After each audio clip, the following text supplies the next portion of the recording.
igennem. I nogle momenter kan det godt være lidt mere fiksomt til at udføre øvelsen. Man kan få en rigtig flot øvelse, hvor jeg har anmærkning på de to omkringvendinger, hvor hunden, når du drejer rundt, er tæt på at sætte sig ned, den skal ligesom gå hele vejen igennem. Og vi har også de to i forbindelse med højre vending, der skal den følge, at de tæller øvelsen af et stort SG. Sidder under gang, den følger korrekt og laver en rigtig flot øvelse. Dejlig opmærksomhed for trinlig øvelse. Afdækning med indkald, der er let hopperi i løbedelen, følger flot, ellers flot. Kommandoen modtager den med det samme, virker dejlig opmærksom og kommer hurtigt den tæller. I forbindelse med, at den skal gå i den sidste grundstilling, der går den altså om i grundstillingen i 3 omgange. Den skal gå om på 1 gang. SG. Stor øvelse på løbet. Følger der ganske først frem til kommandoen. En lille bil smule hopperi til at begynde med. I forbindelse med afgivelse af kommandoen, der skal hunden modsat lidt mere frejdigt. Den kommer til at se en lille smule skævt foran. Igen går den ind på den sidste grundstilling i 3 omgange. Den skal gå på 1 gang. Øvelsen også her i SG. Rapporteringsøvelsen. Kommer flot ud, som er direkte op og skal have mere tempo på tilbage, gå en lille smule til den sidste grundstillingøvelsen her i SG. Flugtspringet, det er lidt mere tempo på, vi får til streg på tilbagespringet. Vi holder øvelsen i et SG. Klatterspringet lidt mere tempo på, og til lidt smule skævt foran, og igen skal den lade være med at gå om i den sidste grundstilling. De to tempoøvelsen er i SG. Fremadsættelsen, en rigtig flot øvelse. Den skal løsne lidt bedre og løbe lidt mere igennem.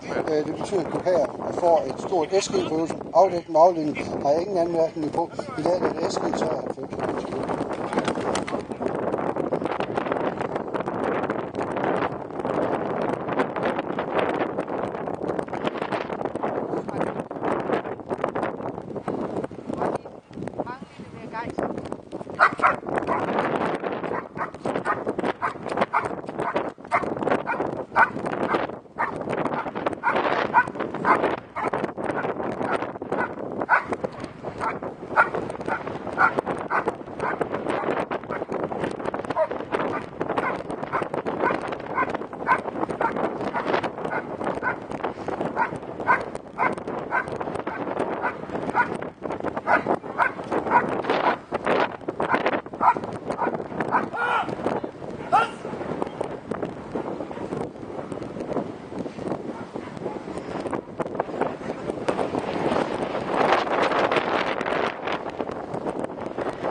dejlig hund at følge ud.